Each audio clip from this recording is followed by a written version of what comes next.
stays in Harlem. No more mafia, police, mayor.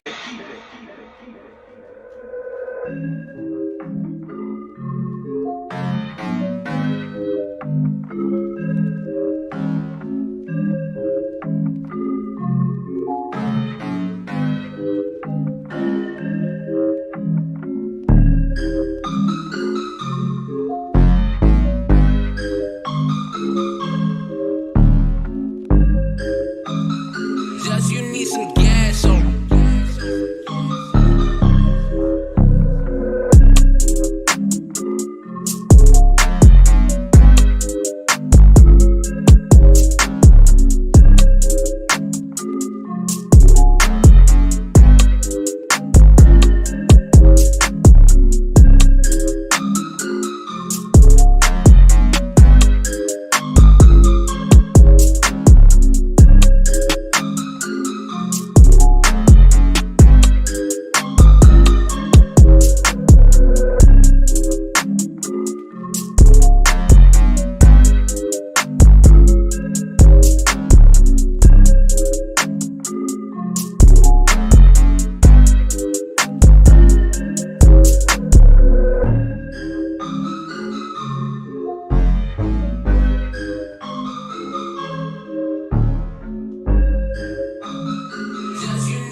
So, hello guys to yet another live stream of Level Up India, and today we have for you the quarterfinals of LUC Champions Rising. And the teams that are going to be participating in the first quarterfinals of today are Salience Esports and Frolic Esports. Both of the teams have battled through a lot of odds and finally made it to the top 8. So, it's going to be really fun to watch this match. And today I have Level Up Boyd as a co-caster with me, and he has already prepared a very huge database for the draft as well, and we'll be going over that as well. So Void, Thank you, you Chief, for excited for this match? introducing me. Yeah, I'm very much excited. Players have came up with the bans. I think I saw a Diana ban being put out there, and yeah, they are just currently banning. Diana was the first ban coming from RLX Sense. So yeah, RLX banned Diana, and Fez retaliation to that Diana, Fez banned Brom. So we are seeing Diana and Brom being banned from the start. So yeah, Chief, any insights about that? Well, I do really think the Brom ban is going to be a little bit like we don't really see a lot of Brom bans unless there's an Alistair ban coming out in the first place. So we might be seeing an Alistair ban coming out as well. And yeah, did Katrina being the second ban from RLX playing it smart? They don't want that what OP champion just to enter their backline again. The assassin and them entering the backline and demolishing everything. Yep, exactly. Now that Brazilians has banned two of the mid laners, Diana and Katrina, FPS is responding with the Oriana ban. Like we see a huge strange set of bans coming out by FPS. We don't usually see a Oriana ban coming out, and even the Braum ban is pretty strange. And now that all four bans are done, what do you expect to be picked in the first? You think Like we'll be I seeing a immediate Alistair pick? Yeah, I know BladeX. We have known BladeX from the Streamers Unite. Like he did take part in Streamers Unite 2.0, and he's a support main champion, and he's very good with his Alistair. If you know, Alistair is his main pick. So I think BladeX will prioritize Alistair there.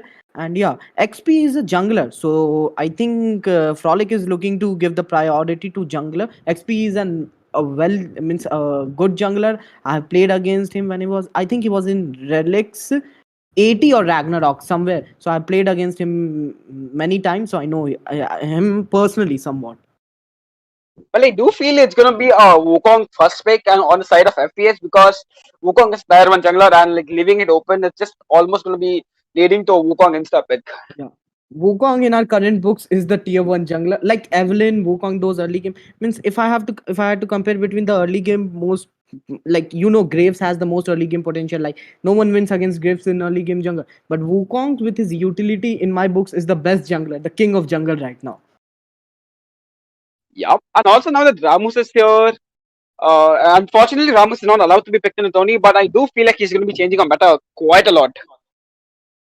Ramus, as we talked about Ramus yesterday, like yeah, he has been launched, but to be very honest, he isn't that broken as we expected because like yeah, Ramus' second ability, like it gives you shield and the enemy takes damage while hitting you, so they are killing themselves while hitting you. So yeah, I love that about Ramus. Then you have a taunt by Ramus on you. But to be very honest, if you want to play Ramus, you have to gank a lot and use your Q and ulti first. And on the screen, I can see the game has already started and the players will be picking up their champs.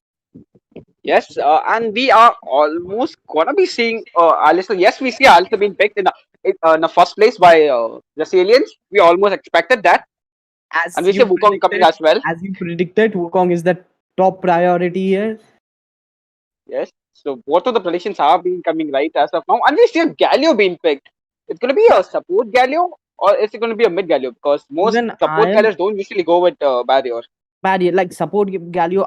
As a support Galio, I want if my laner has the sustain like my ADC, if he goes for that barrier, I'll either go for like what heal, or for kill pressure I'll go with an ignite. So yeah, if I know that I can be aggressive, but I think this Galio is for mid. And from the blue side we can see coming up in mid we have Ari and Corki as an ADC if I'm not wrong. Yes, Corki is gonna be acting as ADC because now that Misfortune has been picked up by the red side, both the top tier ADC like the Kaisa and Astral have not been picked. Because usually teams always prefer going Asriel or Kaisa. This is a Oh, very strange picks of ADCs. from red side, we are seeing top lane Camille and then the ADC being popped up of S Goku's main champion. If you know, Fess has a mastery over Misfortune, so he has gone for the Misfortune, and I think Dimly is going for Seraphine. Seraphine and Misfortune, a poke heavy lane. They are going for poke heavy comp. Seraphine's is a poke champion. Misfortune gives out poke. Even Galio gives out poke. So yeah, I mean these guys are looking to like poke them and then engage. And from blue side, we are seeing Fiora. Fiora to the Fiora being picked at the top and Lee Sin being picked as a jungler. So yeah, Lee Sin going to counter that early Wukong. What do you think about Lee Sin being picked against Wukong? Well, both of the junglers are really good in the early game, but the power spike for Lee Sin comes only when he's like level 2. So it's gonna be like a very early lead for Lee Sin, but Wukong eventually gonna just take him over in the late game. Let's see, because Also, it's to a be very very, interesting matchup in the top lane as well. In the Baron lane, we have Camille versus Fiora. Both of these champs are very high skilled and require a lot of skills to play there, to be played well. they need a good mechanical skills that you need to have micro. You need to know your champion well, like when she is strong, when she is weak, when you can commit, and when you have to run out. So yeah, the players who are these players, and we are seeing, if I'm not Froza flaunting that skin, like everyone in the team XP and all, like everyone has those skins up there. Frolic. Yep, exactly. We are seeing a lot of skins flexes, the Volcanic Uh, Wukong on the Wukong and the Arcade Misfortune. Both of these skins are really good skins. like yeah, as like how well we simp for skins when it comes to Wild Rift. Yep, exactly. Skins give you skills, and that's a fact. Yeah, skins over skills any day. Yep. And do you think are we going to be seeing an invade because Resilience doesn't really want to be going for invade. The Resilience just going to be warding us the blue and just going to go for his red buff. And I see a Meanwhile, small skirmish at mid. Ari being caught off. Seraphine poked her, but yeah, she was brought down to her 50% HP, but she returned back. We are okay. They were just bush camping in the mid bush, horizontal bush, and they were looking to. Okay, they are looking for an engage. uh, Alistair jumps in to save them, but currently there is a small skirmish happening. They should just return back. It's a waste of time right now. I feel like the Misfortune is lagging up because she wasn't really moving when. Okay, I think it's going to be a remake because all of the teams are just going to be playing in the mid, and I think it's definitely going to be a remake. Okay, so we are expecting a remake. So will this be will they go for same bands, same picks, or are they looking to change draft? Let's see. But to be Because honest, I loved the comps by the both teams. Like actually the comp is pretty much balanced. I really wanted to see like a Camille versus an Fiora because I really want to see them fight. Means who wins, a Camille or Fiora? well, I do feel like it's going to be a Camille in the early game at least because Fiora in the late game you can't really play one versus one against a Fiora in the late game, right? She can just cut you down. Let me tell you, she has those movement skills like escape abilities, then her ult that provides her HP and all. So yeah, late game Fiora is too OP in my opinion. But what they say about Fiora, like if you do not have skills, then it's not worth playing Fiora. Like you Yep, have to exactly. be You clean can with block all that. the fourth Uh, top, while else it's going to be a very easy kill for you. uh, like with Fiora, you need to be cautious in early game. Like, you cannot overcome it and all. But yeah, when she goes into late game and if she is pretty good fed and all, then she is a total map. She puts out a lot of map pressure. If there's a good Fiora, you'll see her taking and demolishing towers one by one, and there's no stopping to her. Exactly. And what do you feel about the Galio mid right now? Because FES has gone for a Galio mid and not a Seraphine mid. Because usually we see a Galio being picked in support position. Like, see, the very fact that in this patch what Galio's major nerves were that his AP ratios were majorly nerfed.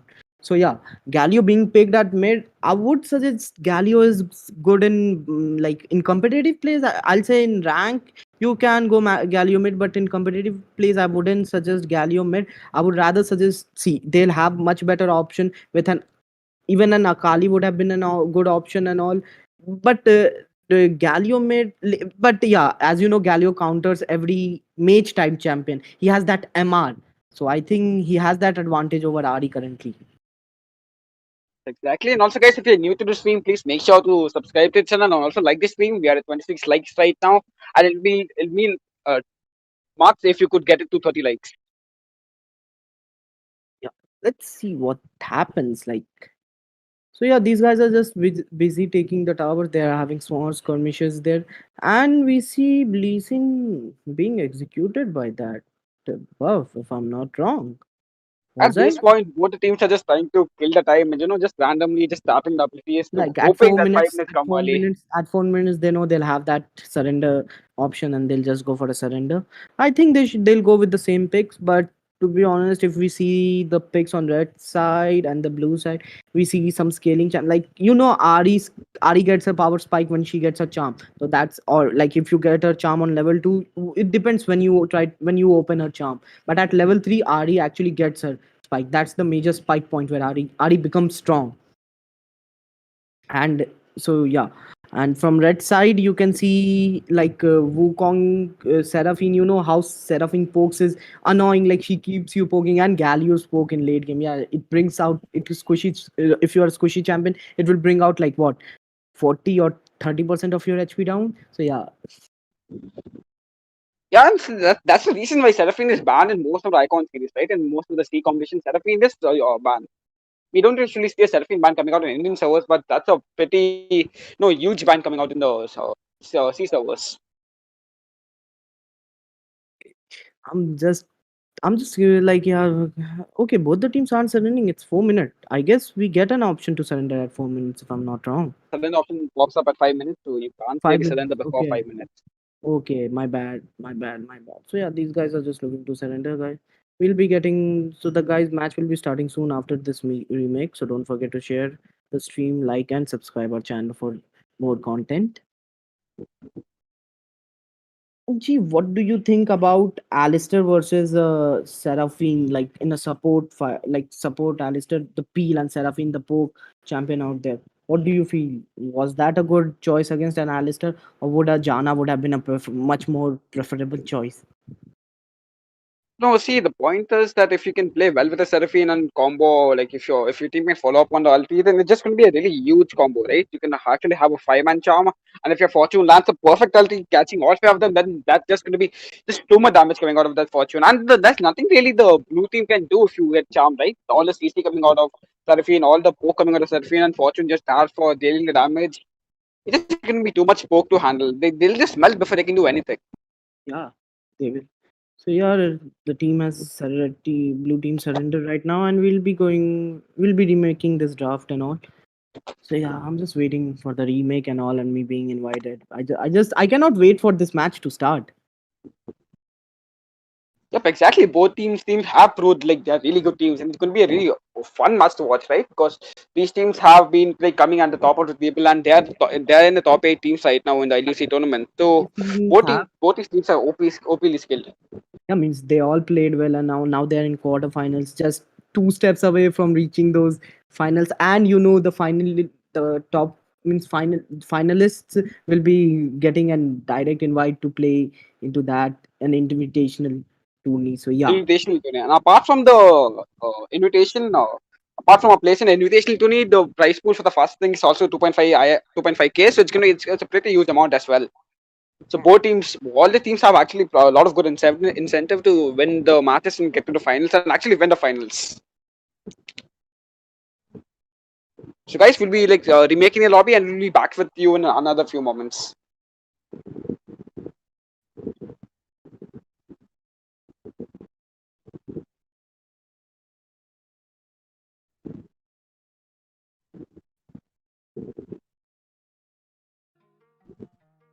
Let me just invite you. Okay, please do.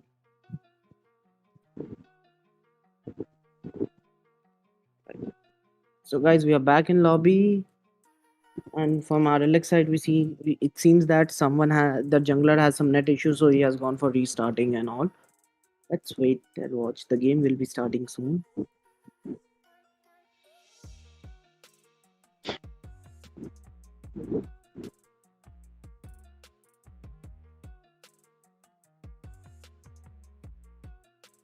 I can see Bishi in the chat right now, so Bishi has came in the chat and all. It's really, it really feels good to see all these big names coming and popping up in the stream and also supporting the stream means a lot to us.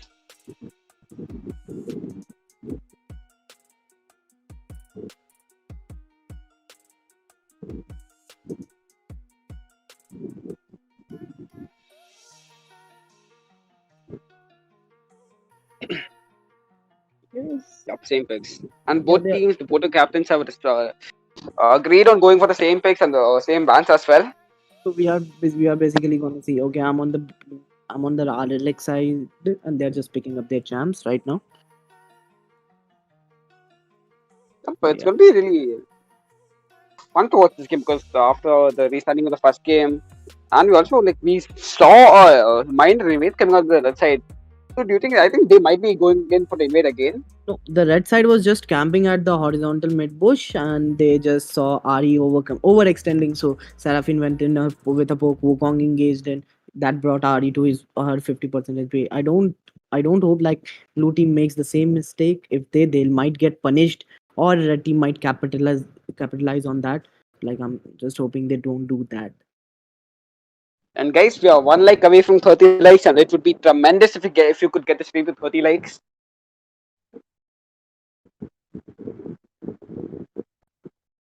And yes, we'll be starting the match shortly.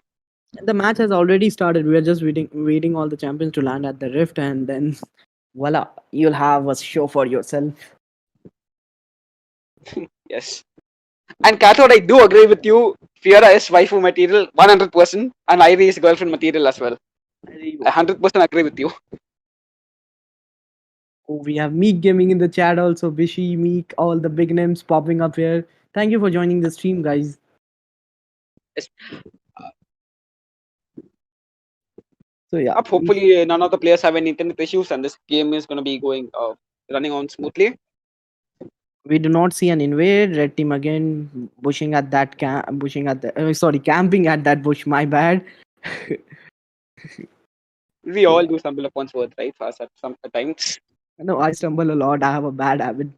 Oh, regardless of that, let's talk about the game. So yeah, we are being here. We can see blue team giving the leash to the Lee Sin, and red team providing that leash to Wukong. Yeah, nothing much. They'll go back to their laning phase. Camille hiding on the bush there. Yeah. What do you So think? Early none of game, these teams which are team just will going for have any pressure? aggressive wording. Hmm. It also depends. See, if you are a Lee Sin and you don't go in for early pressure, you are losing out much more than a Wukong, right? Because Wukong is really a mid to late game hero than an early game hero. Not And we don't very really much. see a Lee Sin like pressuring out the Red Side a lot. He's just going for this usual jungle camp and jungle clear. Means I expect bot lane as they have Misfortune and Seraphine, they have that poke heavy lane, so they'll have all the priority in the world. So yeah, they can get that scuttler there. And at top lane we see Fiora having the priority, I guess. Fiora, Camille getting that negative pokes out there. So yeah, Fiora will We eventually. I see think blue Lee team. Sin already ganking the bottom lane. Also, he gets the Seraphine down to 0 HP and she has to flash away to safety. So I that think was a decent gank coming out Seraphine. by Lee Sin. Seraphine used her heal summoner spell to just make sure that she is able to survive that. We're seeing a small skirmish at the bot lane, but I think this scuttle will go to the red team. Yep, it goes to the red team. Gali was walking in. I hope that blue team gets the top scuttle because Fiora has the priority over there. No, but all of the no, Russell, FAS is just all of them are just marching towards the top scuttler. No, regardless of the ID jumps and stuff, they're just going to be going for top scuttler. And maybe the Fiora is there to contest for it, but it's just going to be too little, 1 versus 4. It's never a wise decision to just contest for the scuttler. Means I really And love the with this, rotation.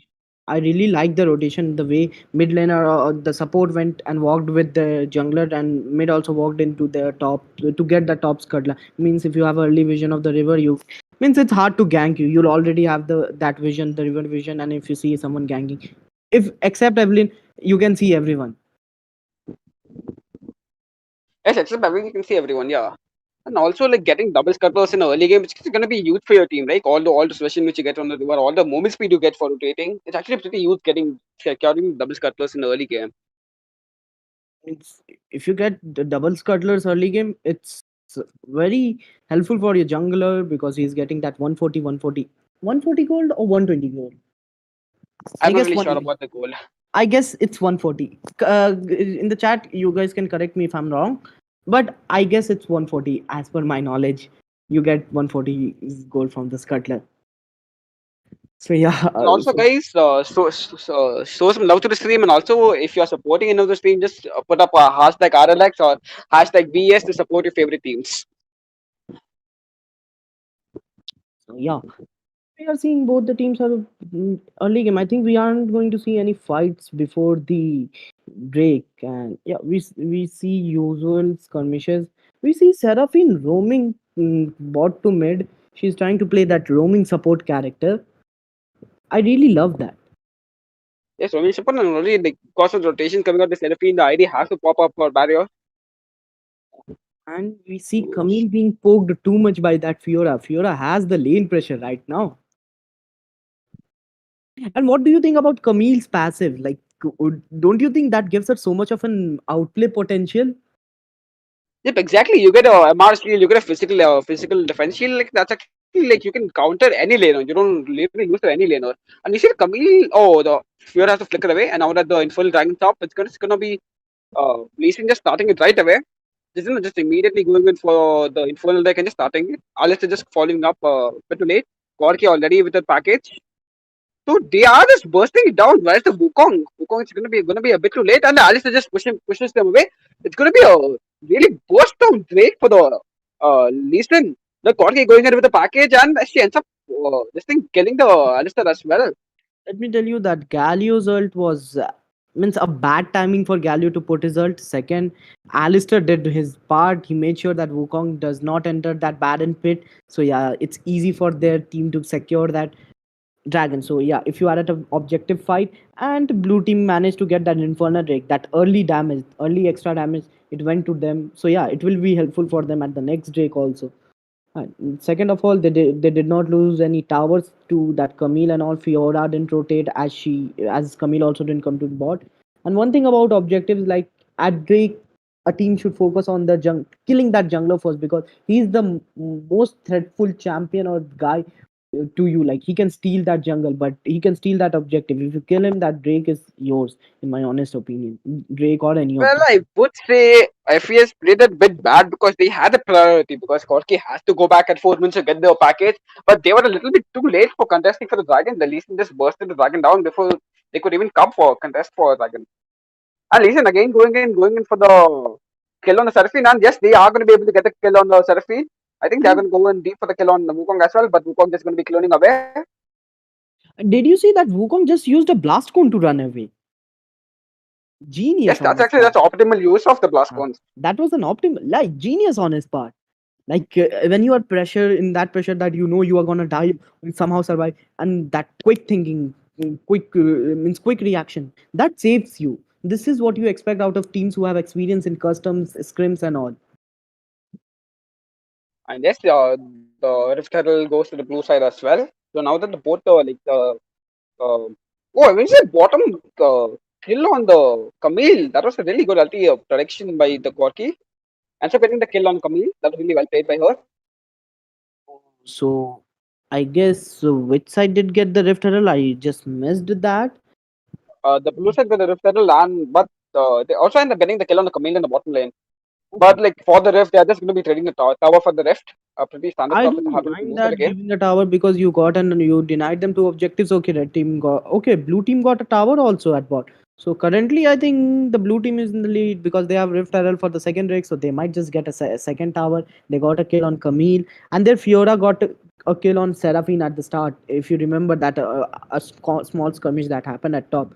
So Fiora is currently ahead in gold compared to that Camille, if I'm not wrong. Yeah, No, but she looking is. at team goal, it's pretty even right now. Both teams at almost 25k goals. None of the teams actually they're really quite ahead. We see kill coming out on the Fiora by the Wukong She gang, and had the an Camille ends assist. up getting the kill.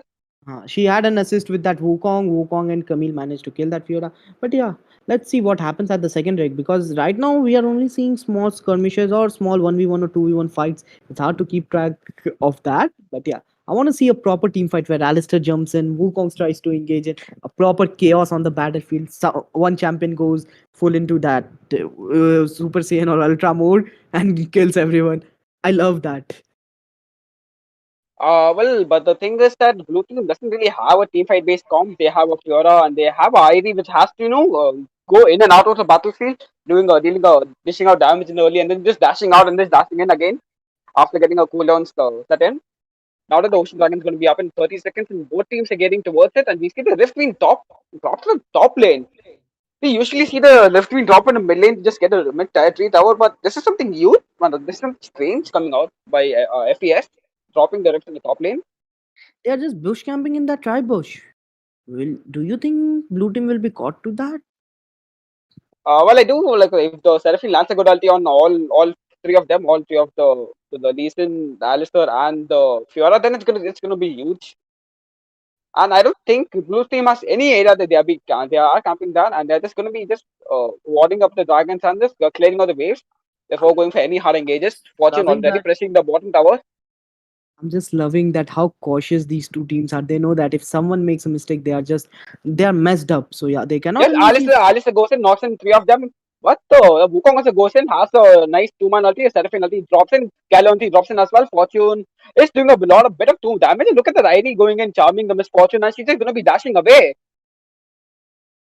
Meanwhile, we see Rift getting that top scuttle at top top scuttle, sorry, top tower at the top lane. So yeah, they did lose the tower, but they did manage to get what, 2 kills.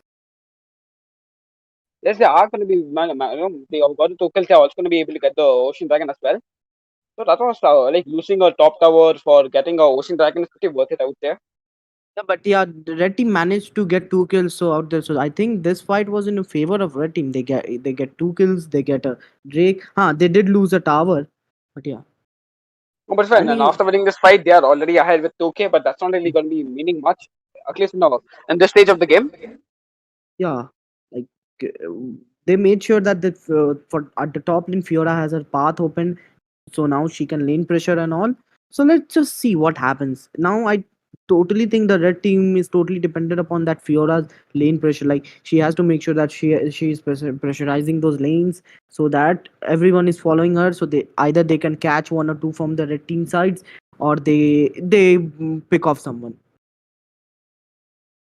Well, yes, Lee Sin is actually very good at pickoffs as well. Like if Lee Sin and Fiora can synergize really well, they can catch off the Fortune, they can catch off the Seraphine, because all of these champions are really, really squishy. And also, like the only tanky champion in the red side, I would say, is Galio. Even Camille actually is not very tanky. So I think they can pick off a lot of members. Fortune and Seraphine just just clearing off top, and Fiora just have to pressure up the top lane as well. We can see a I small fight think at top. yes, we see the Wukong getting caught, Alistair going in, but he's just going to be clearing away. Wukong's cologne are annoying. Yep, Wukong going in again lands a three-man cyclone, and it's going to be Galio ulti follows up as well. Seraphine ulti getting the Alistair and the Corki. But they're just going to be all going in for the Corki. They're going to be getting the kill on Corki, and Fiora ends up trying to save the Corki, but she ends up falling as well. Now there's nothing really much the ID can do, and all the split push coming out of Camille, and they literally won the fight 4 versus 5. If you see Uh, that they bifurcated blue teams in two parts. They made sure Fiora and Corky is at they were at Tribush, and they all just jumped onto them. They got the kills there. So yeah, a nice way to engage there. And I think blue team Lee Sin comes in and slays that Seraphine. Yep, Ari exactly. comes in The and charm comes out. Chairi, just look at how the ID is playing, just going in and out, just charming people and just landing her response really well. bro, She actually denied the team the FES from getting Baron. the Baron. That was really well played by the ID. Like Like Corki can be get caught off in a bottom lane. She is split push a bit too much, like overextended a bit too much. She was almost able to get the tier one bottom tower, but she ends up falling for that. Man, this is what I'm telling you, right? The Irish, you can dash in, you can just dash out. And that's like I really love Eddie, but she's not really in the meta right now with all those assassin champions being preferred over her. But I really love her for the champs because there's no other champions she can provide the utility with you provide. but any day at mid lane currently, I think Katrina is the queen right now at mid lane. Like the reset she gets and the way she demolishes everyone, the way she shreds everyone, it's on a different level. No, but really have to give kudos to the Sairi because she literally just stopped them from getting the Baron. She ends up getting 2 kills over there along with the Yeah. Lee Sin. She literally That- chased the whole fight in favor of the blue side. And we can see a small skirmish at mid right now. I think they're looking for an engage, and They they are did looking get for the it. engage. Sairi lands his arm as well. But both teams are just going to be just getting the items for the dragon. No, none of the teams really want to be fighting before the dragon, right? It's going to be a mountain dragon as well. Like if you see, there's a 5k difference in like 5k. My bad, for 5 kills difference in kills, but the goal difference isn't much. It's like near about 3k because red team has 3 towers, blue team has 3 towers. They have same amount of Drake, but I think they're managing their waves and all very nicely and all. It's a wave management where both teams are really well. And also, we see a fight in the top lane, Camille versus Fiora. And Camille is actually bullying the Fiora a bit. Fiora landing her ulti, and it's going to be used to them. Alistar just going to be getting melted. That's not Alistar, Galio, I mean. A proper team fight coming out in the bottom lane. But they are going to be able to get a kill on Lee Sin. Wukong just has to retreat at 0% head speed. Just shock. Like Mountain Drake, let's see who wins this fight. Like Galio Look, that getting caught. damage coming out by the Corki, the package used by Corki. That was like doing too much damage. And that Wukong, he literally escaped at 0% head speed. That is quite lucky on the like behalf of Wukong, like escaping at 0% HP. You don't usually see like people escaping at 0% HP unless it's a rank game. I think you have experiences with that. Yep, exactly. My whenever I play a rank, they usually just let people go at 0% HP. And that team just gonna be bursting the Drake down. Yes, they are able to get the Drake. The Easy blue Drake, team was a bit too late. a little They too didn't have late a on their reason. follow. Yeah, what means red team just melted that Drake, and now they just disengaged. A good option on their part because this game is still close. If blue team somehow manages to win a single team fight, they might just be able to come back from this difficult situation that they are in right now. And also, kids gaming. This is the best of one. All of the matches which are going to be streamed today, all of them are going to be best of one.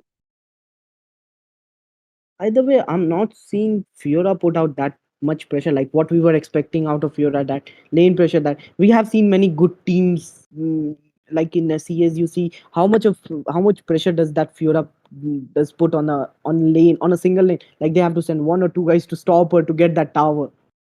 We are seeing quite the opposite happening in this game. The Kami is putting on more lane pressure than what the Fiora is supposed to be putting out, right? Because we look at the bottom lane already being pushed by the Camille, and Fiora just out there clearing the top lane. Like if you look at the bot lane blue team's tier 1 tower, that's inhib tower, it's actually surviving at what, how much health?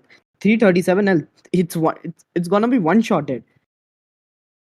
Exactly, if Camille can just go in and she can just just put up one off for hook shot, and it's just gonna be like it's just gonna fall off really quick. And we see a teleport coming out by the blue side, all of them just getting up for the fight for the Baron. The Alistar has to flicker away because he got really caught off by the Galio. Oh, Camille going in and lands up the ulti on Irie. Irie using the stasis. I think she is going to be surviving. No, she doesn't survive with Seraphine ulti coming up as well. Wukong going deep, landing the cyclone on all three of them. So Camille is tanking literally everything off the tower, but Wukong ends up falling because, but he does have a GA, so it's fine. See, I think this fight was won by which side? Like red team somehow has the numbers. I think red team won this fight in a way, if I'm not wrong. I think that's my opinion out here. Yes, And that thing second, definitely won this fight because like uh, the how much the Camille was tanking for the Wukong. She literally saved the Wukong for like so much time over there. second of all, like, did you see the two redemptions coming up from the blue team's side? Alistair and Lee Sin putting out that redemption, and the way they did put out that redemption, it was so nice. If you see, it was both adjacent to each other. I really loved the way they means they covered a lot of AOE area so that their team can get healing, but it didn't help them. But I really loved how they used it. Now it was like they're just going for a 4 dive tower dive on the bottom. They end up getting the bottom tower as well. So this is what usually teams should be doing, right? If Now the we tower slow, see you a can just tower dive and just get the tower. Now we see a significant goal difference. Now it's near about 6 point something, 6.3, 6.4k goal difference, something like that. The goal difference has reached this point. So I think now the red team has a clear advantage right now. And we see they are trying to engage at the Baron. If they're looking to get that Baron. So yeah, what do you think? Should they engage on that Baron?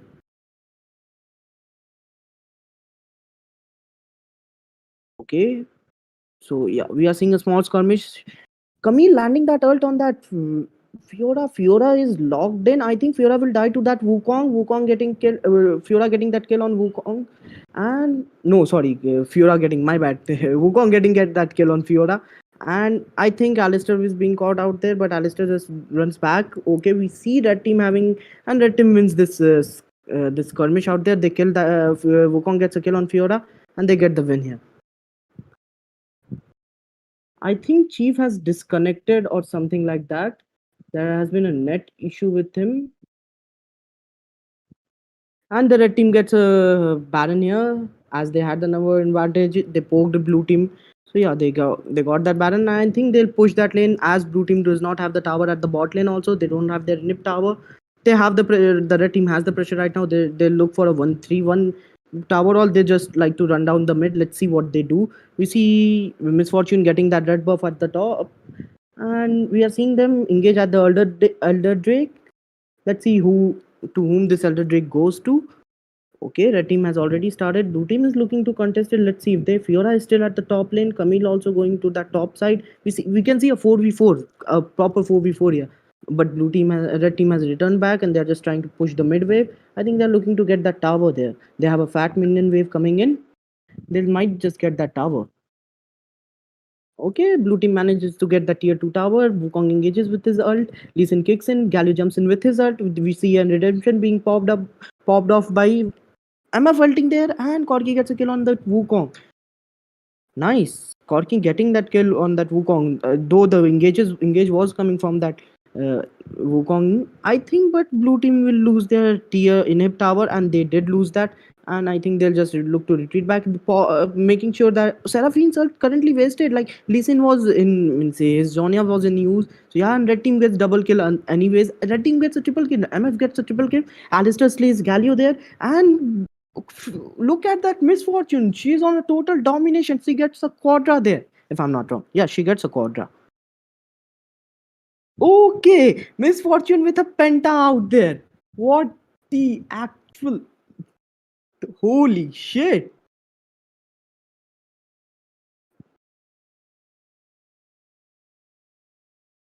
I think this game goes to blue team easily. They demolished that tower. I was speechless for a second. Misfortune getting that penta kill.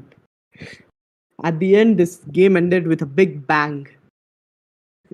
So yeah, as you can see, guys, the goal difference, like there's a 10-20 till mid game. This was a pretty close game, but at from the third Drake, or like these guys caught them one by one. A small engage like on the top when Wukong got that kill on Fiora, and then when they went in for that Baron, from that point these guys started to snowball properly. And if I see the gold graph, okay, so at till first 10 minutes the gold graph was pretty much equal, means but after that point the gold graph just went down, and at 20 minutes, like, yeah, they had the blue team with the 64k of gold and red team with the 74k of gold, sitting a total of 10.2 or 10.2k gold difference, I guess. Yeah, so on that. So guys, we'll be coming back with our second stream very shortly. If you love this stream, please do not forget to like, share and subscribe.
killer.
Yeah, so hey guys, we are back with game 2 of LUC quarterfinals, and this time it's going to be Obscene Elite versus Eliminate Esports.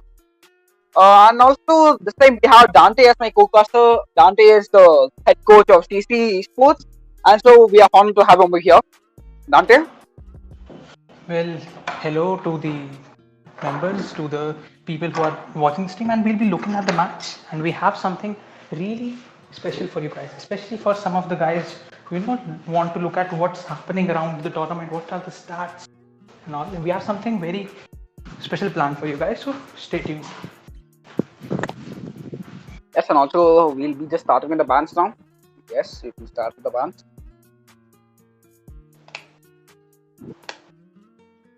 Oh, we already see the bands coming out. We see Alistair ban, a Brom ban, a Jix ban, and a Malphite ban.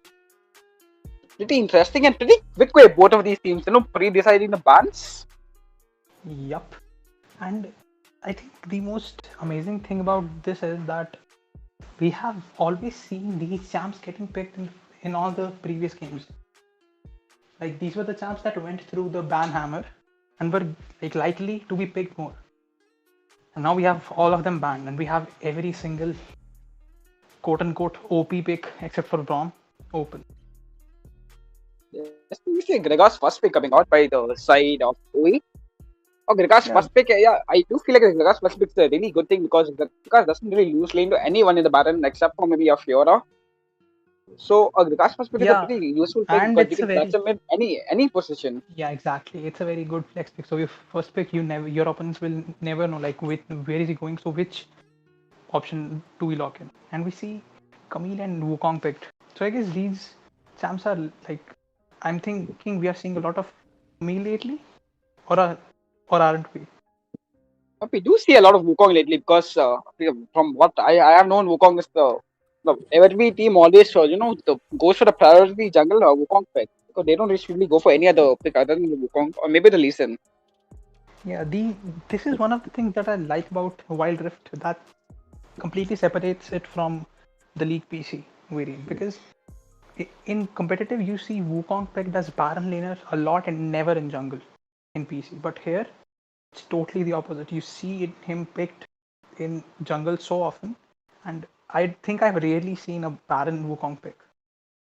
Yes, and also we'll Okay, be so showing you a strategy sheet which was made by Levelup White on the screen right now, and so that you can see what really what has been happening and going on in the LUC tournament. yep, so these were the stats for nerds we were talking about. So as you can see, we have blue side winning a lot. Not like the win rate on blue side for having the first pick is actually higher than picking two picks. That's the red side. Then we have the Baron stats. Like if you pick Baron, if you steal or you get a Baron, the chances of your team winning are huge. So if you guys have a match sooner or like soon or the next day or any day, make sure to get that Baron because 83% is quite juicy to have. It's not low. Yep. And also just look at the stats. We see just now when the Jix in the mid lane as a priority pick for everyone, and then you see Jix being banned in this game. Your thoughts on that? Yep. Yeah, I mean like we were talking about, we had every top pick banned. Like we have Ziggs banned, we have Alistar banned, we had Brom banned, and we have Malphite banned. But And out of exactly, all and the like usually on the support picks, as you can see, the top picks are always Alistair and Brom. And so if they're not picked, yeah, usually the ones which are banned. And then again, we actually are seeing that happen, right? Alistair and Brom both are banned. yeah, and we see no Evelyn, no Katarina, no Akali, but we see Gragas and we see Galio. So this is a very different game from what we have been seeing. And you know what? The game has started. Let's So let's talk just go about, to the game now. yeah. Yeah, let's just go to the game now Then and just see how the teams take battle it out in the yeah. rift. So let's look at the draft, I guess. So what do you see, Chief, with the And the first draft? thing which I am seeing is that Diana being picked. And Diana is one of the most OP mid champions right now after the recent buff she got. And even I've been spying a lot of Diana, and I do feel like she's very OP right now. Yeah, she's strong, but she's a bit on the squishy side, I'd say. But the shield buffs, the cooldown buffs, just help her. And I've seen Diana's a lot, and they usually end up tanking, even going full AP. And that's what boggles my mind. Yep. And also, guys, we are just at 48 likes in stream right now. It would mean a lot to us if you get to stream to 50 likes. Yeah, it's just 2 more clicks. Like just look down, see a thumbs up, and if it's not blue, just click on it and it'll be 15, 2 clicks. Thanks. Yep, exactly. Just click on the like button. And then So the jungle position, we see a Jarvan, Jarvan also, like, you usually see Jarvan being comboed up with a Galio, but Jarvan on his own, what do you feel about that? Because we don't usually see a lot of Jarvans being picked, at least in the ranked games. yeah, Jarvan is not much of a solo carry hero or like a solo queue champ, and most of the ranks you see are solo. Not you, Chief, but like all the other people, mostly they play solo and they don't see a lot of Jarvan because it's a very team reliant kind of champion if you don't get ahead early. Because late game, if everybody reaches late game, Jarvan is an CC bot. You knock up people, you catch the squishies or the backline and make them burn dashes and flashes. Okay, so we see a small skirmish in the top lane and a scuttle fight in the bot lane. Bottom lane as well, because now that the boosting has already Yeah. secured the top scutter, they are looking to get a double scuttler lead, and they are And could be fighting Bhuvan over goes in, Swaledge in the mid lane. Galio going with a 3-man jump. That taunt, the 3-man taunt and coming from that Galio, that's taunt, pretty huge. yeah, and that taunt saved the Thunderbird because if that taunt hadn't landed, it could have been a kill. The Seraphine being level 2, she could get caught here. Okay, no, she moves. She could be still caught. No, okay. The Galio retreats, respecting the fact that there is a Diana, but Diana has no mana. She should not be able to contest this wave. Yep, good knockup coming from Yasuo. I think here Yasuo should not be. Okay, yeah, she has mana again. So we see Gragas doing Gragas things, winning his lane against a Camille. Now, what do you think about the bot lane? The Galio and the MF combo.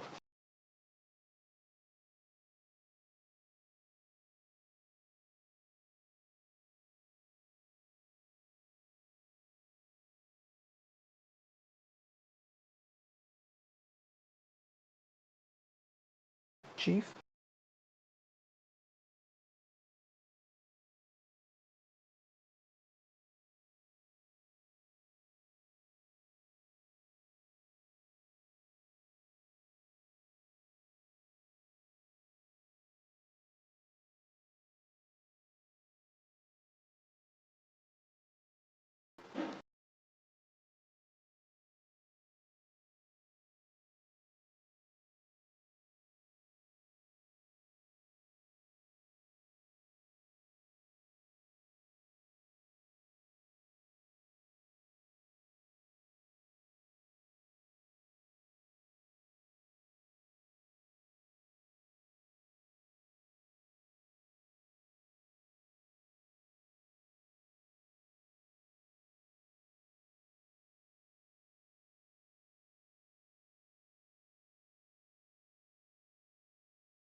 Okay, so sorry for the break. I guess we have some technical difficulties. So the game has.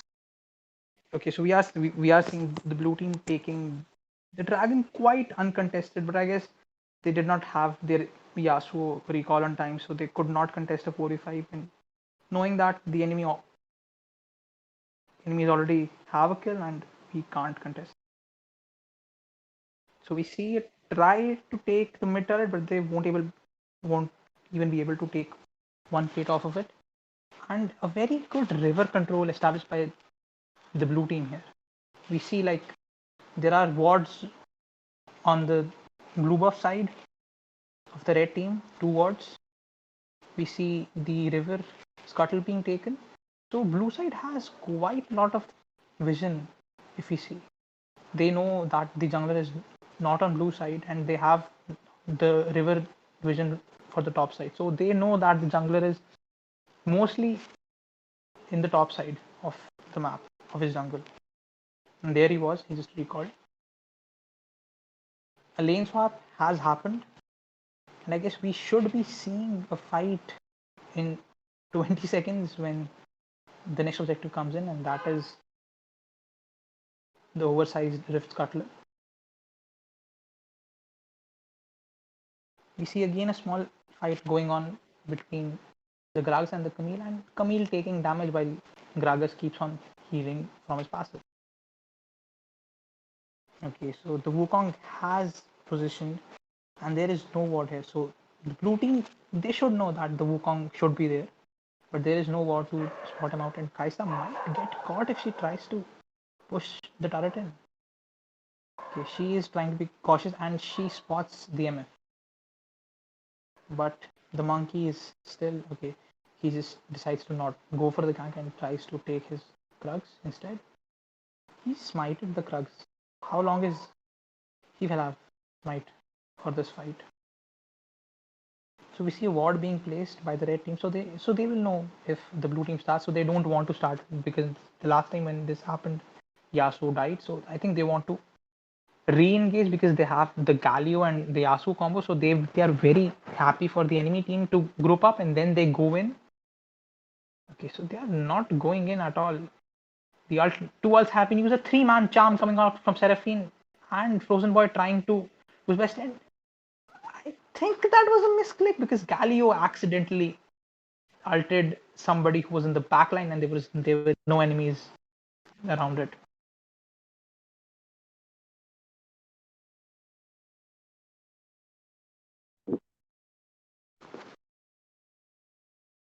And the fight was quite a mess, but I think now the blue side should be able to take it because it is free. The red team won't be trying to contest because they don't have Galio ult or MF ult or the Cyclone. Basically, all but Camille have their ult. So I think they should not be contesting it because on the blue side they still have Diana and they have the Gragas ult. They still go in. And I think this could be a wipe. A very good Diana ult catching out too. And yes, Yasuo doing Yasuo things, dashing around, trying to make the team fight, and he's doing a lot of damage. And he also to the backline kills too. Okay, so Yasuo almost made the lost team fight a win, but in the end, blue team comes out on top, killing 4 for 3. It might have been good for the red side because they got something in return. Because until now they were just losing all around the map, and the Yasuo got 2 kills. So I think Yasuo's quite happy about these kills, and we'll see how these kills progress and how Yasuo can try to snowball this match. So hey guys, I'm back. I seem to have some internet issues. I hope you can hear me now. Hello. I hope you can hear me now. And what issue we hear is the obscenely lagging, just bursting out the dragon win for the red team can come to contest for it. And they're just going to be backing out a pretty smart move coming out by OE, just taking the bursting the dragons down before Eliminate can even contest for it. While all of this is happening, they're just going to be split pushing, but she's not going to be able to get the tower in top lane. Yeah, I guess Wukong is just going to be it's farming up. just all superior macro coming out from OE. I'd say they have the right Yeah, that's vision. what They just have the superior right. macro coming Yeah, out. they have the right Guys vision. They have have been the right. doing Okay, so we see the Yasuo being killed. So all the lead that he had went out for nothing. Jarvan ulted for the Galio, and okay, they get the Galio, and this could be a triple kill. Okay, no, the No, it's Wukong just going to be a double kill for squeaks him. out And with in the his mid blue. lane as well, they got a kill on there. So when the guys are just some hyper farmed up, she's just getting all towers, getting all farm. And And then also Weaklock is looking for a sitting in catch the out on the bush. Camille. Yeah, and they have Gragasalt as well. They can easily dive this. It's just a single plate. Yeah, okay. They don't even want to dive. They just want to take turrets. A very good play coming out. They take the Cloud Drake. They take 3 turrets off of that play, and they get 2 kills. So I guess like looking at the match right now, I think it's pretty much blue side win. If Yasuo does not get a 3-man knockup onto the backline and immediately kills OE Tanish even before the game, before the team fight starts. Like And that's owing to the something. macro difference has already like almost 70 goal lead, and that's reflecting all into the damage which Kaisa has. The Kaisa already has for uh, what player of the Rune King belt, and the damage how it was converted by her, this is way Yeah. too much. Diana doing it for a nice ulti, but she's not going to be able to get the kill. Diana just going to be escaping with a slipper of HP. The Camille is going to go in for the Diana kill and start getting the kill on Diana. She also going to be And getting he the kill kills on another. Seraphine. Okay, but yeah, Wow. The Kaisa farm damage is just showing up now, and Kaisa is just snowballing. Yep, and Kaisa wins. Yes, exactly. If you don't go for the kill on Kaisa first, he's just going to be melting you down. Just like what happened in this team fight. Even though Camille got the kill on the Seraphine, got the kill on Diana, the two species stamps, but if you don't go in for the Kaisa kill first, don't prioritize killing on her first. Then just you can just see what's happening already. Her KDA is at 706. She already had carrying the game.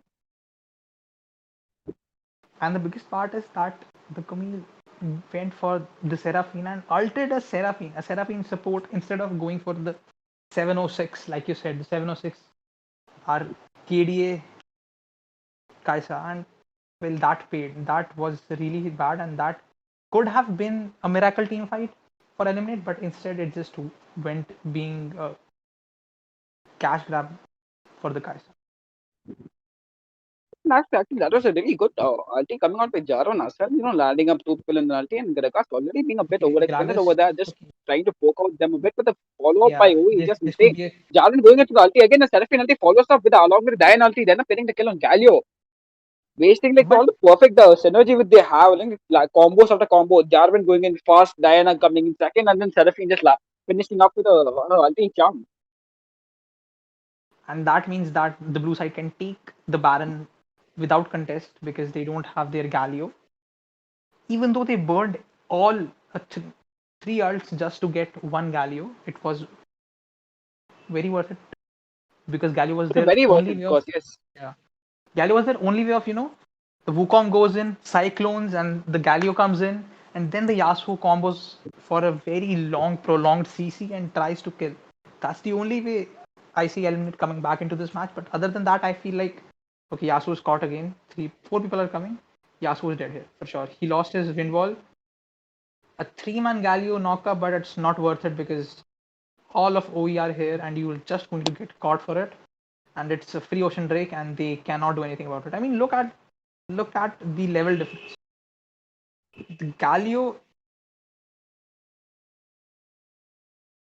I mean, If like if the you look level at difference is too much, even the goal difference is way too much. Diana just going in and just going in without any fear, and the fortune have to flicker out for that. still looking at the fact that Thunderbird is level 11 to a Kaisa who's about to reach level 14. Like not about to, but she will reach 14. Or even the Jarvan. Like it's a 3 level difference between the two junglers. And Jarvan goes in, we have Seraphine ultimate and the Kaisa following up. And I guess yeah, this is the end of the game because not the Hextech ultimatum, not the Cyclone, and not your Galio can save you when there are 5 players who are 10k gold ahead than you. They have a Baron buff, you are not getting back from that. And 3 dragons to boot. Riang is coming from the red side. We see Galio going in, missing his taunt completely, and Jarvan going on for an amazing knockup. And now the Gragas is here, and this just seals the deal. And we have OE winning game 1. As well, this combo with Jarvan along with the Diana, it's a pretty OP combo. We don't usually see a lot of teams been abusing this combo because from what like we saw in this game, Jarvan going in and just trapping out 3 or 4 of the people, and Diana following up and just landing a proper 4-man ulti upon the Jarvan ulti. That's just pretty broken, I would say. It was a very good Jarvan game, I'd say, because we see a lot of Jarvans, but prioritizing the backline, hitting your EQ knockups at the right time, that means a lot. And when you hit those, you have a CC, and then when Diana goes in, you have a CC chain of sorts. And what do you have? You have a backline Kaisa who can jump in if she gets one CC for her mark, then she can just kill her instant and burst everyone through. Also, looking at the goal graph, it has been a snowball right from the start, and almost like reflecting to almost more than 16k goal at the end of the game. We Yeah, didn't really see and a lot of like I contesting said, for any of the objectives. the game was very even up till the 7 minute mark, and that's when the Galio got caught at, and when we used 3 ultimates, and that's where they got the Baron, and it skyrocketed from there. Up, so guys, we'll be back with the game 3 of the quarterfinals of LUC in just a while. So just stay tuned, don't go anywhere.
they are there for the CC, or to start the fight, or just to peel around for the ADC or setup combos. And that's why I guess we are seeing mid lane getting 56% of the MVPs. ADC is getting 44% of the MVPs, and that's it. No support, no jungle, no Baron. I mean, Baron, nobody even notices them. They are like just two people on a different game playing 1v1, and rest of the map is playing League of Legends Wild Rift. So that kind of understands, but the jungle, I'm really sad. And also, we are seeing a lot of bans on the Alistar and Gragas. What do you feel about that? Gragas, now banning a Gragas means that you don't have a pick that can be flexed everywhere, except for the ADC role. It can be flexed everywhere, right? So you don't want to give a champ suppose OE picked a Gragas. Now, while you are drafting, the thing that you need to know is that right now Wild Rift has no first banning phase or second banning phase like they have in League. So they have to prioritize picks. Here we only have in the start we have 4 bans. Now after that, if the enemy picks Kai'Sa first, you know that the ADC is fixed. You don't need to pick ADC right now. You can pick ADC at your 5th position, because they are not going to pick a Misfortune now or a Corki now. They could in the mid lane, or a Draven now. But if you pick a Gragas as first pick, they never know where it's going. So you have to decide, and what do we leave open, what do we leave closed? Is this Gragas going jungle? Then can we leave jungle open and pick other roles and leave jungle, and so that we can pick a jungle later? Or do we pick a jungle right now because this Gragas is going Baron, or you pick a mid right now and the Gragas goes mid? So basically it's a very good pick to throw off the draft. So that's why I think prioritizing banning Gragas is good, and you can separate the backline from the frontline with that explosive cast. That's really good. So I guess that's my thoughts. Also, looking at the side stats, it's a 56 win rate on blue side and just 44 on a red side. Which team which side do you prefer playing? Also, guys, comment down below with #blue or #red, and which side do you prefer playing in the Rift? I think even though the red side has a 44% win rate, I'd prefer going on the red side. Why do you prefer going on the red side? Because when you go on the red side, Dragon's always on the top lane, right? The bigger reason is that when you are drafting, right, when you go into draft, blue side has the first ban, and blue side never usually bans a very OP pick, because they know they have the first pick. Red side will have to ban an OP pick, and we can get that free ban out of them. So they never ban a very OP, a very meta hero. They keep that open so that they have a chance of picking it later on as their first pick. So how the draft progresses, if you leave more than 3 meta picks open, if the red side drafts away that you leave 3 or 2 or more, let's say 2 or more or 3 or more, at least 3 meta heroes open, that they did, okay, they had a Camille pick and a Wukong pick, which we have been seeing in a lot of tournaments, not just this, but a lot of tournaments. So they did keep those picks open, and they got them in the first rotation, getting a very strong jungler and a very strong Baron laner in the first rotation. And I think that's why red side is so good, because you can plan your draft and you can get 2 good picks right off the get-go. I think that's why I'd like to play on the red side and not play on the blue side. But what about you, Chief? Where would you pick? Where would you like to go? I would always prefer going blue side, because getting the first OP pick before the red side is always usually more preferable, and also in the game itself, I always prefer going in the bot side dragon lane than the top side dragon lane. Yeah, this is me being a support lane. Okay, but yeah, I mean that's a preferential lane. But I guess looking on the draft side, it could it depends on what draft you do. But if you play the draft right on the red side and you go for them, then I guess you are a bit of advantage. But I guess we haven't been seeing a lot of that, because red side is losing. So red side gang in the comments if you have your also games. guys, You know The what? draft for the match 3 has started, so we'll be starting with the draft 3 pretty soon. Can you please come on, Dante? I am on.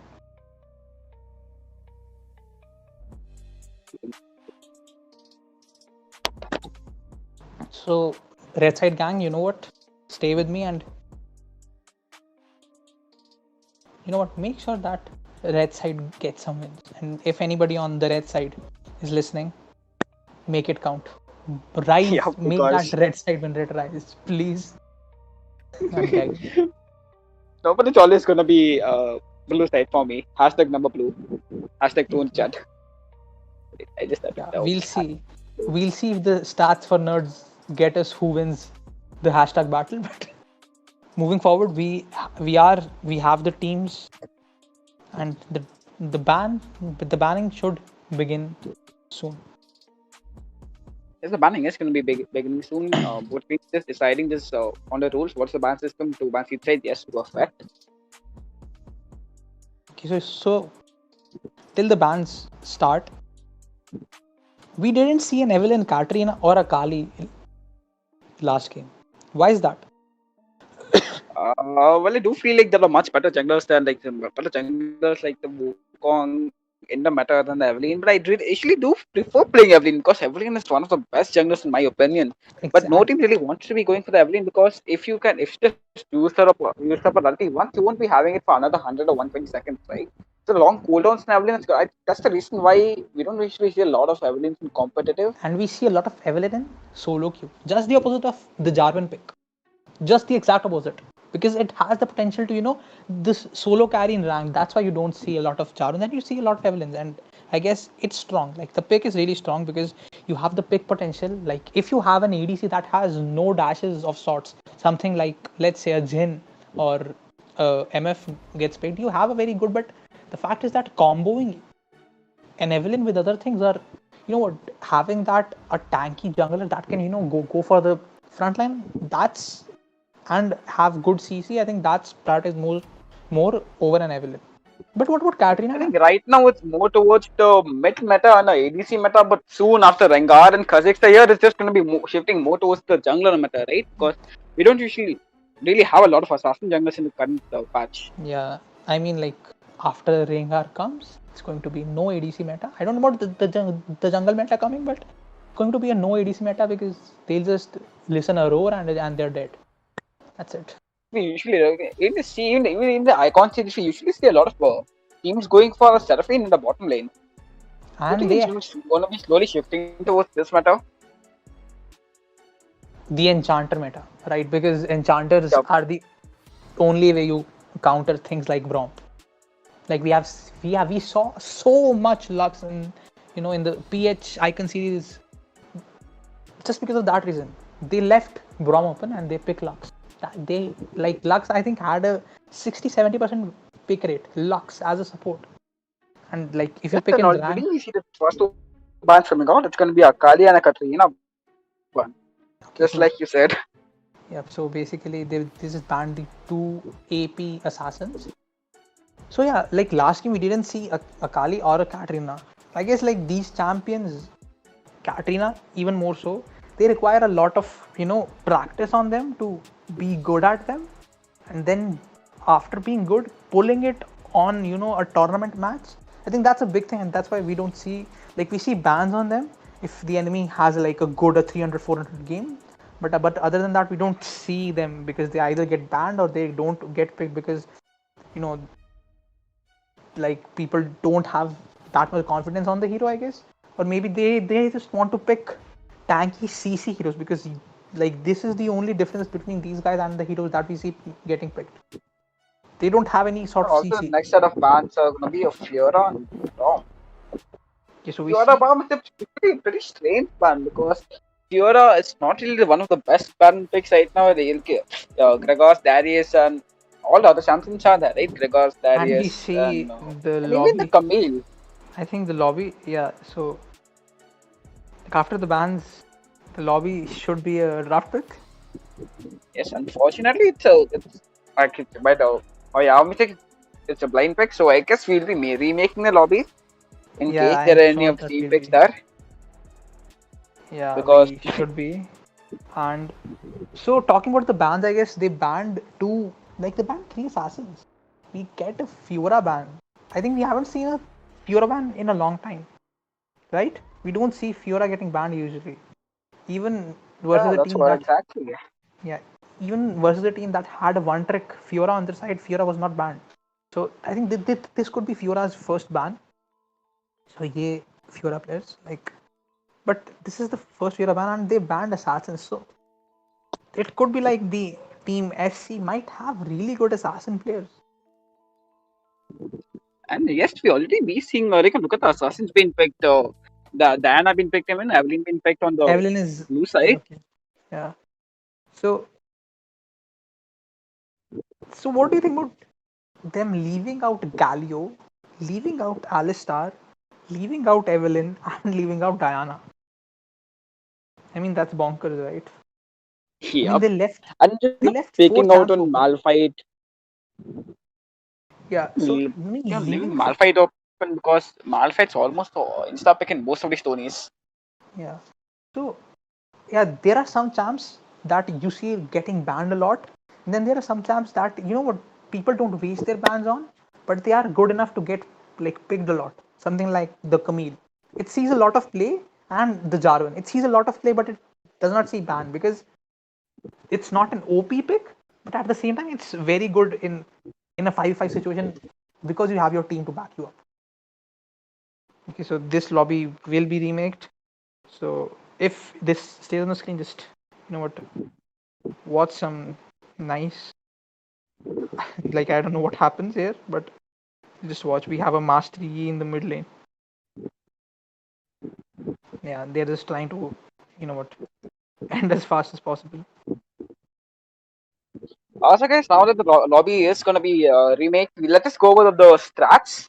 Let's have a look at the stat sheet once again because all of you guys really want to be looking at the stat sheet. Okay, so I think we talked like, so we talked about the side. I think the red side gang must be winning by now. And we talked about the Baron stats that we need to pick up the Baron to win because 83% is quite juicy and quite good to get. Like, what do you think about the average match? It's going 15 minutes plus an average match. Why do you think is that? 15 minutes plus because most teams will usually just prefer getting the no the Elder Dragon only then going with Sport because after you get the Elder Drake it's just gonna be giving you a lot of stats 16% of any of the movement speed, the damage, the barrier, and also the life steal just increases also enhances the chance of winning Yeah, every team fight. that depends like how many dragons you have before it because that's what enhances the Elder Drake's stats, right? So the question like the question is that if the game is going 15 minutes average, that means that shouldn't late game team comps be winning the game a lot? We do usually see a lot of late game team comps, right? Because ADCs are meant for the late game, and usually ADCs are the one which carrying the late game with all the damage output which they have. Yeah, and we did not Usually see a Kaisa, single. Asturial, and that's the reason why Misfortune falls off in the late game as well. Because the Kaisa is much more useful in Yeah, the late game than Misfortune, all the dashes and stability and life steal which he provides. and the fact that we didn't see a lot of Draven, like we haven't seen a lot of aggressive early game champs, I guess, because this shows that it is a kind of late game heroes meta, and we didn't I like do agree with you because nobody really picks up a Draven, right? Nobody wants to play aggressive early. Nobody wants to commit. They don't know commit because really. like yeah, we have been seeing these controlled front to back comps a lot. Like the last, like let's talk about the last team composition, right? You have a Jarvan that's very good early game. You have percentage health damage on your passive. You have very good CC, and you have good early game damage on that side. You have Seraphine that does damage, that has a good CC early game and does monstrous damage late game as well as providing heals, shields, and CC.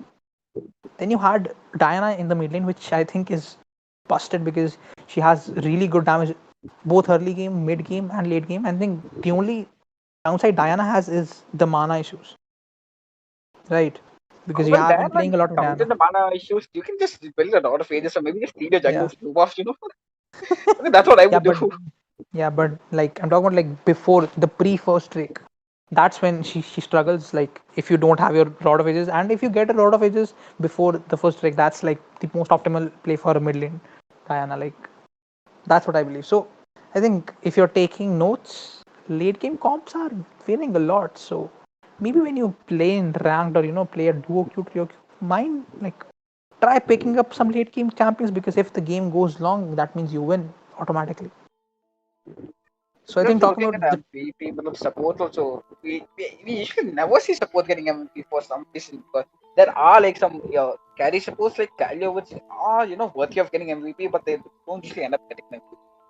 yeah, and Gal is getting picked a lot as well. So it's quite sad to like you see the most picked champs, right?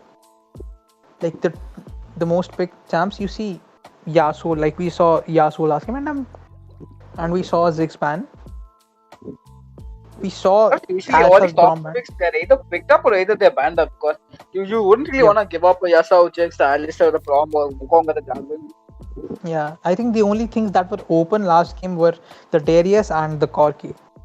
I think like yeah, that was also a bit strange because they picked up an Misfortune hoping to combo it with the Galio and the Wukong, but they never truly landed the combo. And also in a team fight where the Yasuo went into inside three people, I think the Galio misclicked his ultimate and went to the Misfortune instead. Because if he landed on the Yasuo that at that point, the Yasuo got his ultimate, I think that could have been the turning point, and that one missed ult could have lost like made a possible to come back game into a not possible to win game. Also, we have been seeing a lot of misfortunes also lately, because we saw the misfortune in the first game getting a pentakill, and also misfortune picked up in the second game as well. Misfortune is a lane bully of sorts. She's one of the few late game champions that provides very good early game lane pressure due to that double up. Because like, and the reason why you don't see Misfortune a lot in PC, if there's somebody like looking at the stats, and it's quite similar to what happens in PC, right? But we don't see a Misfortune there because the double up is quite different from the PC and the mobile. The crit only happens if you manage to kill something and then land onto something that is about to get killed. I think that's the condition for it to crit, which is very different here. Here you just need to bounce it off.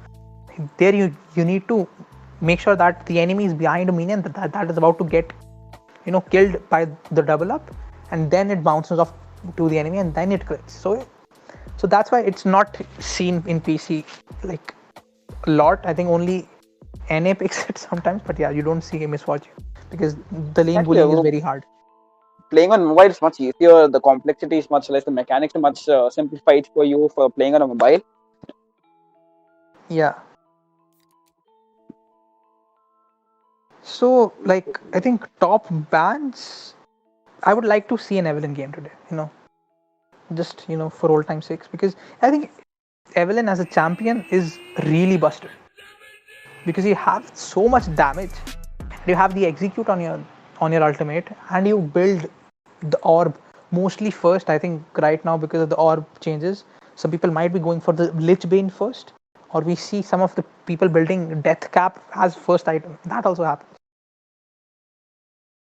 No, we So don't like. I don't usually see a lot of that couch being bet on Evelyn,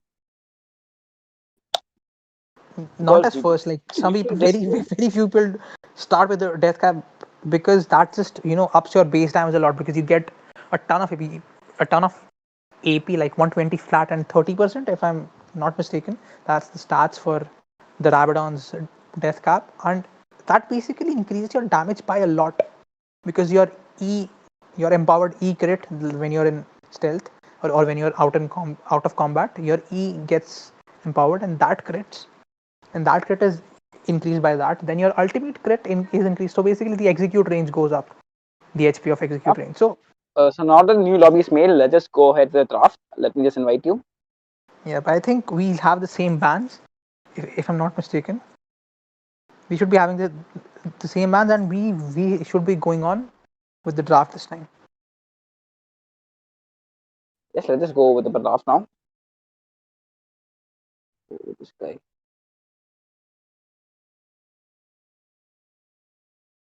Nope, casters.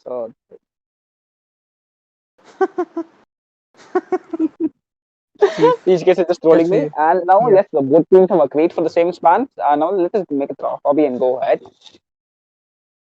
And also, guys, we are 4 likes away from 60 likes. So if you could drop in a like, it would mean a lot to us. And let us get the stream to 60 likes. Because like that would help. Seeing 60 will help us to cast even better.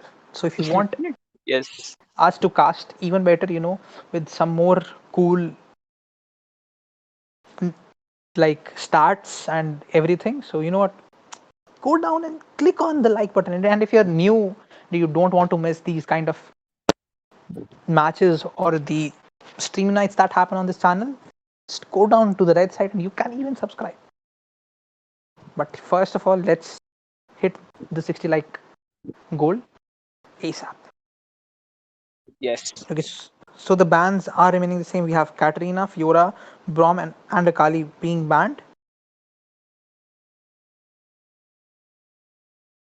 Yes, the bans Okay. have been remained same. Both the captains have agreed for the same bans. I'm just Yeah. gonna be going for a new draft. We might be seeing Diana being picked up again, like last time. I think we could see Diana. I think we could see the same draft from the side of SC with a few iterations because they did pick like because they did show their picks. Okay, yeah, like I said, there could be the same going. Yeah, they are going for the same draft. They're not even scared. They're like, okay, you already know our draft. We are just going to pick that. What we picked last game. So I think they are listening to the stream because they are trying to pick an Evelyn, which I'm really happy about.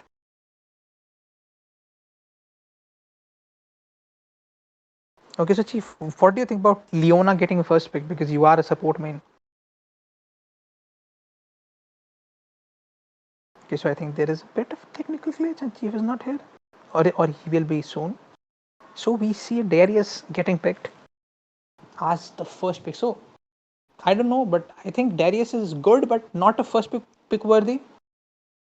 But since they didn't punish the Darius first pick by not picking Diana, and they picked Leona and a Lee Sin, so that's a very good early game because Leona has the E cooldown buffed. The cooldown is reduced, so she can be good early to mid game as well. And late game, she's just going to zoom through people, just hitting Zenith blades all around. Is he pretty much the same draft coming? Is there going to be a Malphite? Yeah. Okay, so this is the same draft that they picked in the blind pick that they're going to use here. And we see Diana, very good, a busted hero. She has good resets, good CC, good damage, good shield, good tanking. So she is an all-rounder champ, and if she gets ahead, it's quite hard to fight back from a Diana because she'll tank you, she'll kill you, she'll CC you. She does a lot of things. Can we see Ash picked up? I think this could be like one of the few Ash games, and that's also very chances to play against if I say so myself because of the slow that her passive provides is quite nasty. And the Malphite is point click CC. You have your R, your ultimate that will be disrupting the whole enemy team. And if Diana goes in, it's a wombo combo. That's really good to see. Another side of E-Elite, we have Leona and Lee that we talked about. A very good early game they have. They have good late game with Kaisa and Jax, and they have a Ziggs. Okay, so we now see a Ziggs. And Ziggs, as you might know, is like on all the tier lists. You see all the pro players or some other guides, all of them have him at the OP tier, and that's I think where he belongs. So we see very meta champs picked on both the sides. We have Diana, Evelyn, and Darius being picked. Malphite is good, but like I guess even the tank items he's really good, so we can call him as a very meta pick as well. So Malphite is also good. So they have a lot of meta picks. Only the Ash is something that's not considered to be meta. And on their side, on the red side, we have Kaisa, we have Lee Sin, we have Ziggs, the broken Ziggs, and we have a very good jungle, good support, and that is Leona. So we see that the blue side is leashing the Evelyn, and she's starting on her chickens. So they will be late to lane, or like the Ashe will not roam, or not step up because she knows she's alone, and if she gets caught, it's probably death sentence. And we can see the Leona hasn't skilled. Okay, she finally skills her E, and now the lane has begun.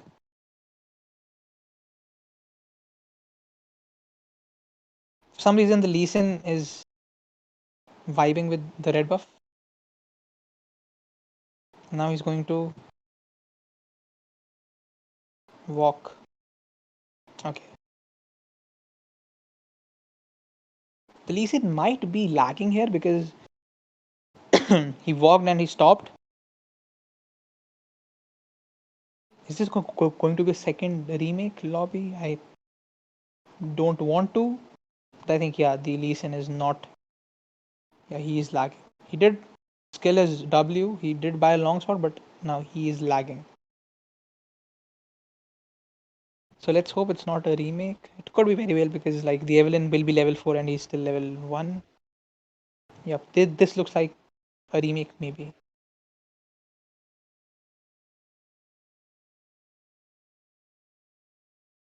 Okay, no.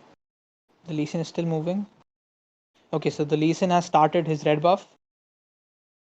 But he's very behind because the Evelyn is about to be level. Okay, the Evelyn actually did the Krugs, did the red and immediately went for the buff. She did only a 2 camp clear before the Scuttle, and now she's level 3. That basically gives lead to catch up because now he's level 3 and he was AFK for the first minute or two. It's just like a very little lead that it gave. We see a small fight in the top lane and Jax is a level ahead. I think he managed his waves. Yeah, the Darius has a very huge wave to farm, so he will be on par with the XP after he gets those 2 cannon minions. And he's actually doing well. He's trying to zone him off the cannon minion so that the cannon minion dies. And Jax does not get the cannon minion, sadly.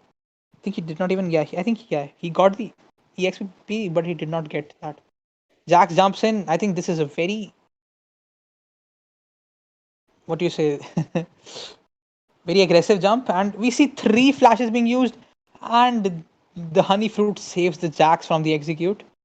And now we have an Evelyn without a flash, without an ultimate. We have a Darius without a flash. I think, yeah, he also uses flash.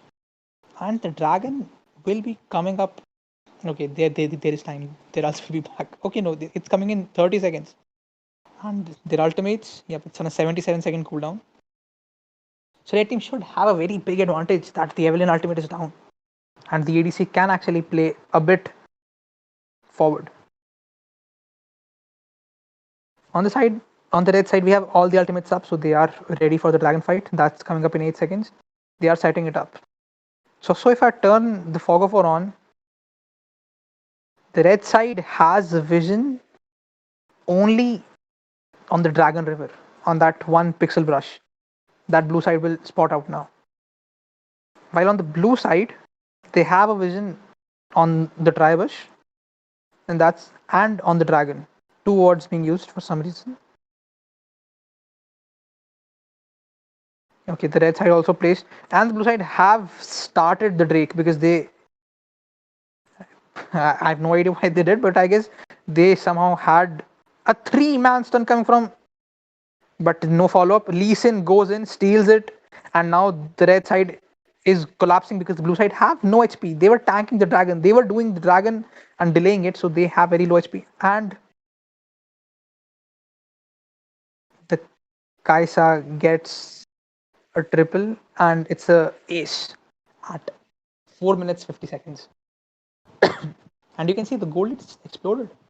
It was going almost even, and now it's a 5k gold lead towards the red side. And remember, Lee Sin started 2 minutes after the Evelyn started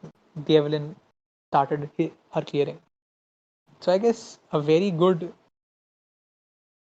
early game went unpunished for EL8 here, and we see I think Lee Sin has almost same or higher farm than the Evelyn. Yep, he's 500 gold ahead. So I think I have to commend Lee on this. He actually farmed well, and I think the Evelyn farmed not well, I believe. Okay, so Kaisa has BF swords, if I'm not wrong. Yep, she has two BF swords as of now, and she gets a dagger. We see Evelyn finishing her orb, and almost everybody has their first item, except for the Kaisa who's going for her evolutions before item. But other than that, everybody except for the Leona, I think she has enough code, but she hasn't recalled. Maybe. Okay, she does not have enough code because she went for the login. Now, Red Team doing a very good job of removing them from the vision, and Evelyn steps on. I mean, like that. I don't know why like that was done, because now Evelyn was spotted, she's chunked, and they can just take the Herald, and they did. Now it's a 6k gold lead. They have the mid turret that even opens the jungle a bit because they have the top lane turret. They have the mid lane turret, and I think they might be looking to take the bot lane because Jax has rotated here. And Jax, as you all know, beats up turrets very well. Okay, they are rotating back, and as you can see, almost all 5 people are bots, so they are looking to take this turret as soon as possible. But they will get spotted by the ward, by the 2 wards there. So I think the blue side is backing off. They might even give us the turret because they know that at least 3 people are here.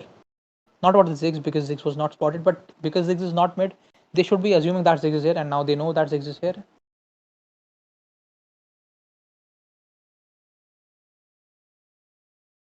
And Ziggs almost kills. Yeah, I think she's dead. And now this turret is gone. Ziggs is very low. I mean, Diana could look for Ziggs and jump on her. Diana ults. I think she's going for the Ziggs, and she goes for the Ziggs. The Lee Sin throws her back. The Evelyn ults to save her life. I think, but I think the Evelyn is dead because they have all the ultimates, and even the Malphite dies. So it's a 3-0. The Ziggs lived. Very good play by the Ziggs and the Leona. And we see all 3 turrets down. The first Drake and the first Herald, the only Herald, went to the red side. The Herald has been summoned top lane. Okay, I think it ran out. Yeah, the Herald ran out because that's a very awkward position to put the Herald, because it's not like Baron where he just buff up minions. Yeah, so hey guys, I seem to be having a lot of Wi-Fi issues today, and that's the reason I'm getting disconnected quite a lot today. So, but now that I'm back, what did I I miss? don't think, but I don't think the people missed you. You know. I mean, I don't see them asking for you, so might be that. Okay, so what did you miss? You missed Ace at 4 minutes 50 seconds. You missed Red Team just snowballing hard. Yep, as I can see now, that team is also able to secure the Ocean Dragon without any contest on the blue side. Yeah, because it's a 10k goal lead before 10 minutes, and the Malphite gets caught, but he is quite tanky because all of the Kaisa's Q went on to him, and he didn't take much damage. Yeah, he has a Thornmail. Stats wise, I guess. Yeah, I mean, Malphite does have 154 armor, so yeah, he is quite tanky. He's a tanky boy. Okay, so we You see don't Red usually Team see a lot coming of out. Malphite being in the support position. We also usually see him in the mid lane or even in the Baron lane going full AP. Is it even worth going Malphite in support position? I don't think so. Malphite is good in support, but I guess with like, if you look at the support pool, okay, they have more than one CC abilities. Malphite is one click, and if that ult misses or if that ult is not good, you're dead. So if you're like ahead in gold or ahead in farm, having a Malphite is deadly for the opponents. But if you're behind and you miss your ultimate, that's it. Okay, now the Ziggs is mid alone. Okay, yeah, the red team realizes that and backs off, and the Leona is here to protect him. The Evelyn might get caught here, but Evelyn just backs off. So she's just going to be running with the red team right now. Just should be potentially looking to get the Baron as soon as possible and just reach them to towers, right? And since they have the Yeah, stage, it's going to be much easier for them. that's my only, that's the only bad feeling I have, because the fact is that even though red team is winning quite hard, we see pings coming for the Baron. Okay, they are Yes, and winning now that they because have caught out the Darius, it can be pretty free ban for them. The Leon are just jumping onto the Baron and the Legion just keep following up. They are just going to be bursting on the and Baron. Meanwhile, this Jax keep I pushing don't in the like. bottom. I don't think that this TP was worth it because he could have stayed there, cleared this wave, and the wave was crashing in, and they would have had the Baron, and he would have just pushed. And I don't think that TP was good because now it's on a 180-second cooldown, which could have been useful if there was a fight. Yep, actually, I don't think that TP was absolutely even necessary because you could have just split push it and your team was enough. Your team has enough damage to burst on the Baron. And You have it's a not Legion, like you have a Kai'Sa. you had your second item as well because I mean that was I believe it was a very bad play, but right now they have the goal lead carrying them. There is no way like you have to make a lot of bad plays having a Baron and a goal lead to make something happen. Okay, she misses the Zenith Blade and the Ziggs is caught out, but yeah, uh, Diana goes in, Ziggs flashes out, but Diana could be dead. Yeah, we have the Kai'Sa coming in. Kai'Sa just goes in melee range, and even the Ash Hult is not going to matter because they are so ahead in gold that, and they are just over diving them. They are core diving them. Darius misses the apprehend. The Kai'Sa is pretty low, so if Darius hit that apprehend, that could have been a GA popped, but yeah, she's surrender foot coming out from the blue side. But yeah, this I mean, if anybody of these two dies and Lee Sin goes in for the flash kick, and because of that reason, this is game. Actually, the flash combo on Legion is very hard to execute and seeing that happen perfectly, it's actually very satisfying to watch. Good. The team is just going to be just teaching, one just going in for the kill, Yep, I mean getting they're Leon just landing on going for one the side. KDA, and the Lee Sin dies. Now, don't throw. Play it safe. You have a top wave crashing. They should go for the top wave if they can't finish. Yeah, okay, yeah, they can think because He Darius is can coming up actually in finish the 6 seconds. Jax's full HP. Even Yeah, the the Kai'Sa Jax is is like here. No, yeah, 0 HP. the Jax is here. The Kai'Sa is quite low, so that's why I was scared. But the Jax is here, so he can just go in, get her, get his counter attack up, and nobody can auto attack. Yep, So I so think it it was was a really very a good clean, fight given up by surgical game. Survey Corps. Yeah, we Seeing have. that they're a pretty new team, and that's the beauty about LUC, right? We are providing a platform for all these upcoming teams to show what they made up of. Ultimately just learning from the better teams and just getting better at the game. Yeah, because like this tournament is quite different to what we see running around all over India right now. Because we have tournaments that have teams, every team coming up, right? So all the new teams they don't get a lot of recognition or they don't get to play because if a new team and a very veteran team gets placed in the same match, it's not going It's to be. almost always GG for the new team. Yep.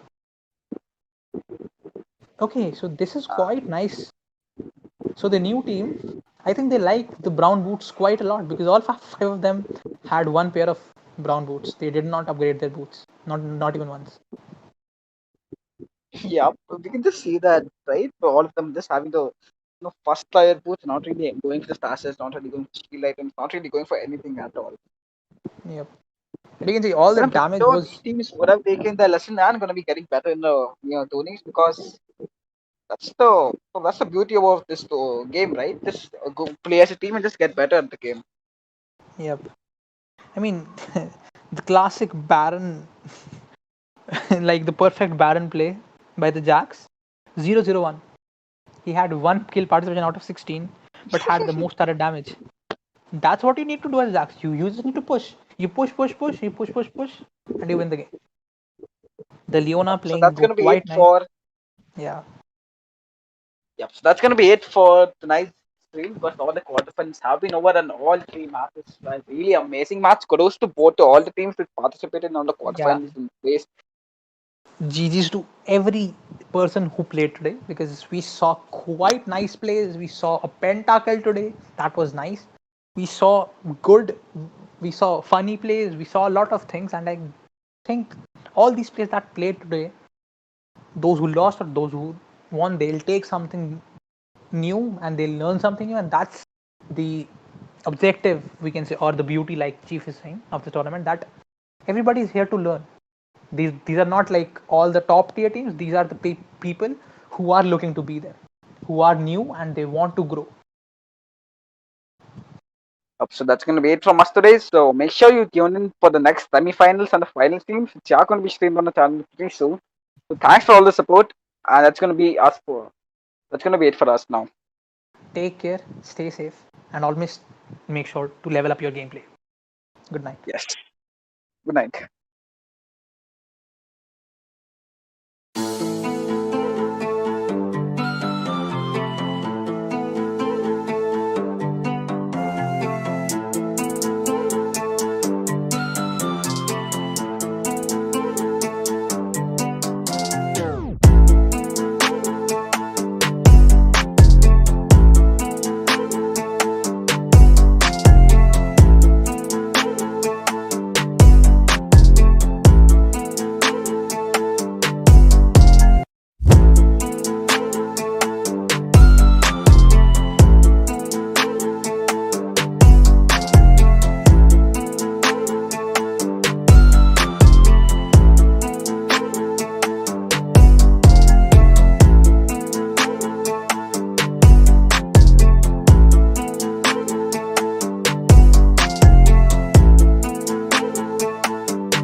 police, mayors, senators, judges, or presidents. It's our money up here. Let's keep it.